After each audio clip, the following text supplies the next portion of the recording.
Tarik napas dalam-dalam, tahan sebentar, lalu hembuskan perlahan. Kalau kalian adalah pendukung sejati timnas Portugal, atau sekadar penikmat sepak bola yang kebetulan nonton laga 16 besar kemarin, saya yakin 100%, sisa-sisa adrenalin dari malam gila melawan Kroasia itu masih kerasa sampai detik ini. Kaki mungkin masih gemetar, dan jantung rasanya masih berdebar nggak karuan. Laga di Toronto kemarin itu rasanya persis kayak naik roller coaster tanpa sabuk pengaman. Kita dipaksa ngerasain emosi yang naik turun secara brutal. Mulai dari tertinggal lebih dulu lewat gol Ivan Perisic, bangkit perlahan lewat penalti dingin sang kapten, lalu meledak kegirangan lewat gol krusial Gonçalo Ramos di injury time. Dan puncaknya, momen di mana dunia seakan berhenti berputar ketika VAR menganulir gol penyama kedudukan Joško Vardiol di detik-detik terakhir pertandingan. Gila, itu adalah definisi sesungguhnya dari lolos dari lubang jarum. Kemenangan yang menguras segala bentuk kewarasan kita sebagai penonton. Tapi guys, saya harus jadi pembawa realita hari ini. Silakan rayakan kemenangan dramatis nan emosional itu, tapi jangan kelamaan. Segera bungkus euforia itu rapat-rapat, masukkan ke dalam lemari dan kunci rapat-rapat. Karena tepat di depan mata kita di Dallas, sebuah badai merah yang jauh lebih mematikan sudah menunggu dengan senyum menyeringai, sang tetangga berisik, sang juara Eropa, sang penguasa sepak bola modern. Tim Matador Spanyol, lupakan sejenak Kroasia dan segala dramanya. Karena apa yang akan dihadapi Selecao das Quinas di babak perempat final Piala Dunia 2026 ini adalah ujian dengan level kesulitan ultimate. Laga ini bukan lagi sekadar pertandingan sepak bola biasa. Ini adalah derby Iberia. Ini soal gengsi dua negara yang berbagi satu daratan, soal supremasi siapa yang berhak menyebut diri mereka sebagai Raja Semenanjung. Tapi lebih dari itu, ini adalah panggung pembuktian paling kejam. Apakah generasi emas Portugal saat ini benar-benar punya mentalitas baja untuk jadi juara dunia? Atau mereka cuma sekadar kumpulan pemain bintang yang hancur berkeping-keping saat ditekan oleh sistem yang sempurna?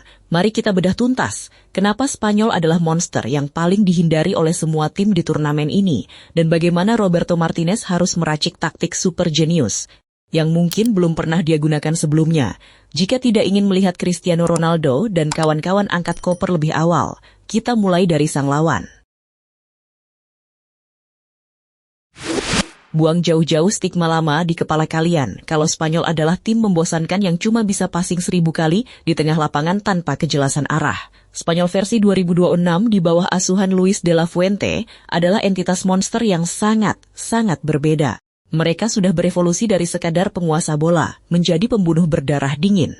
Mereka jauh lebih vertikal, lebih rakus, dan lebih brutal ketika sudah masuk ke sepertiga akhir lapangan pertahanan lawan. Kekuatan utama mereka tidak lagi sekadar menumpuk gelandang di tengah, tapi melebar dengan sangat ekstrem kedua sisi sayap. Kita sedang membicarakan dua peluru kendali generasi baru yang sedang mengerikan-mengerikannya.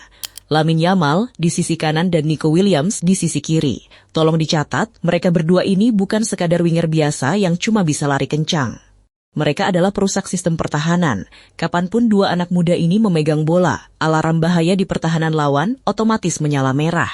Lamine Yamal dengan kecerdasannya yang jauh melampaui usianya, punya kemampuan memotong ke dalam dengan pergerakan yang nyaris mustahil diprediksi. Dia bisa melepas tembakan melengkung atau tiba-tiba mengirim umpan terobosan tak terduga. Di sisi seberang, Nico Williams adalah definisi dari ledakan murni. Kecepatan sprintnya dipadukan dengan kontrol bola yang lengket, membuat bek sayap manapun di dunia ini akan terlihat seperti orang tua yang sedang jogging pagi.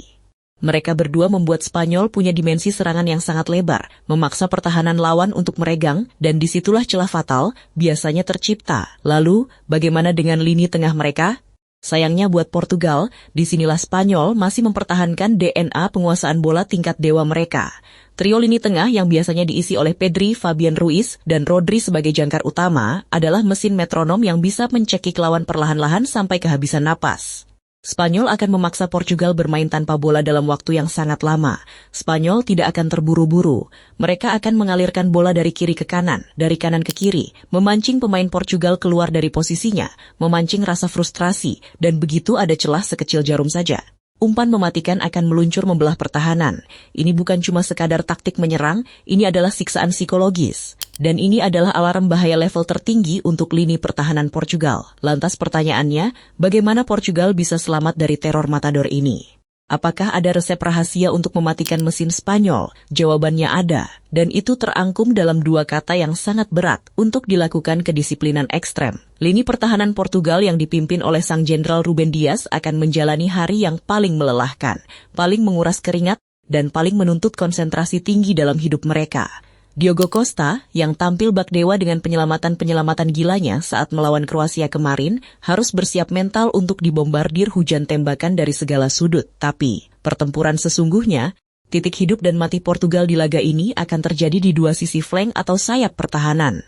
Nuno Mendes di posisi bek kiri akan berhadapan 1 lawan 1 secara langsung dengan Lamine Yamal. Ini adalah duel epik yang pantas dibuatkan film dokumenternya sendiri. Nuno Mendes punya kecepatan, punya fisik yang kokoh, dan agresivitas untuk mengimbangi Yamal. Tapi di laga ini, Mendes tidak boleh terpancing sedikitpun oleh insting menyerangnya. Dia tidak boleh overlap terlalu jauh meninggalkan posnya. Satu saja kesalahan positioning, 1 detik saja dia terlambat turun, Yamal akan menghukumnya dengan sangat kejam. Di sisi seberang, tugas yang tidak kalah maha berat menanti Cancelo. Mereka harus menjinakkan eksplosivitas seorang Nico Williams. Bek kanan Portugal harus siap diajak lari sprint berkali-kali selama 90 menit penuh. Jika dua fullback Portugal ini berhasil mematikan keran serangan dan mengisolasi pergerakan dari tepi lapangan, percaya sama saya, setengah dari nyawa Spanyol sudah berhasil dicabut. Intinya, lini tengah Portugal harus rela kotor buat mutus aliran bola Spanyol dan nunggu momen yang super pas buat melepaskan counter attack maut lewat kecepatan Rafael Leao. Dan kalau kita ngomongin lini depan, Roberto Martinez memang lagi dihadapkan pada dilema terbesar dalam karirnya. Apakah akan memasang sang legenda Cristiano Ronaldo sejak menit pertama demi mempertahankan aura dan gengsi? Ataukah dia berani ambil keputusan gila dengan memasang tenaga kuda Gonçalo Ramos dulu buat menguras fisik bek Spanyol, lalu menjadikan CR7 sebagai monster super sub di babak kedua? Apapun keputusannya, ditambah kedalaman bangku cadangan Portugal yang dipenuhi pemain haus darah,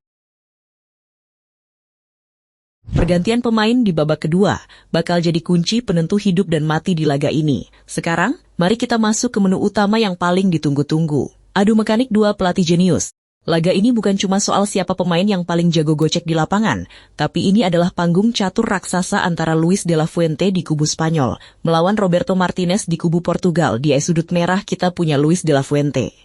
Pelatih yang satu ini sukses merombak total DNA Spanyol. Kalau dulu Spanyol identik dengan tiki-taka yang kadang bikin ngantuk karena cuma muter-muter aja, de la Fuente menyuntikkan bisa yang mematikan, kecepatan vertikal, taktik andalannya adalah high pressing super agresif.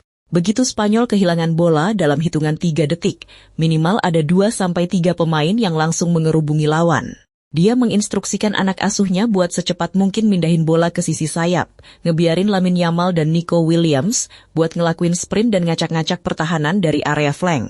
Spanyol asuhannya ini benar-benar proaktif, dominan, dan gak ngasih ruang buat lawannya bernapas. Di sudut sebaliknya, Roberto Martinez datang dengan filosofi taktik yang jauh lebih fleksibel, bak seekor bunglon. Di fase grup dan saat melawan Kroasia, kita udah lihat gimana Martinez berani gonta-ganti formasi, mulai dari 3 bek sejajar sampai 4 bek tradisional, tergantung siapa lawannya. Nah, buat ngeladenin gaya Spartan Spanyol, Martinez kemungkinan besar bakal membuang egonya. Dia bakal menginstruksikan skuad Portugal untuk bermain dengan mid block atau bahkan low block. Artinya, Portugal bakal secara sadar menyerahkan penguasaan bola ke Spanyol, merapatkan barisan di area pertahanan sendiri, dan menutup semua celah umpan terobosan. Martinez tahu betul, meladeni Spanyol main terbuka di lini tengah sama aja dengan bunuh diri. Jadi, taktik Martinez di Dallas nanti adalah bertahan sekuat tenaga, serap semua tekanannya tanpa panik, lalu hancurkan mereka hanya dengan 3 atau 4 sentuhan kilat saat serangan balik. Ini adalah adu taktik antara si penguasa bola melawan si pembunuh berdarah dingin. Lalu bagaimana dengan prediksi pertandingannya? Kalau kita lihat dari peta kekuatan, performa terakhir, dan tensi panas sebuah derby Iberia, laga ini punya persentase 50-50. Sangat ketat dan sangat rawan berakhir dengan drama air mata. Spanyol dipastikan bakal memegang ball possession di atas 60%. Mereka bakal terus-terusan mengurung area sepertiga akhir pertahanan Portugal. Tapi, belajar dari banyak kejadian di turnamen ini, tim yang asyik nyerang seringkali lengah di belakang. Pertahanan berlapis Portugal yang dipimpin Ruben Dias dan tembok kokoh Diogo Costa bakal jadi benteng yang bikin pemain Spanyol frustrasi. Dan di saat rasa frustrasi itu muncul, konsentrasi buyar, disitulah Portugal bakal mencuri kelengahan mereka. Prediksi skor realistis untuk big match ini adalah 2-1 untuk kemenangan tipis Portugal. Kemungkinan besar laga bakal berjalan super alot di babak pertama dengan skor kacamata. Spanyol mungkin bakal mencuri gol lebih dulu lewat skema sayap mereka.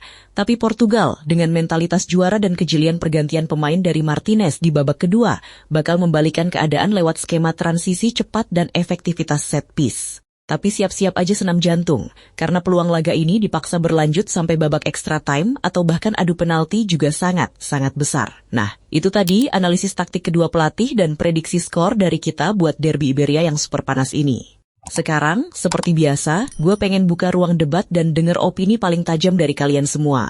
Menurut kalian nih, dari adu mekanik dua pelatih tadi, strategi siapa yang bakal lebih work di lapangan? Apakah high press mematikan ala Luis de la Fuente atau counter attack sabar ala Roberto Martinez? Gas, kita ramaikan kolom komentar di bawah.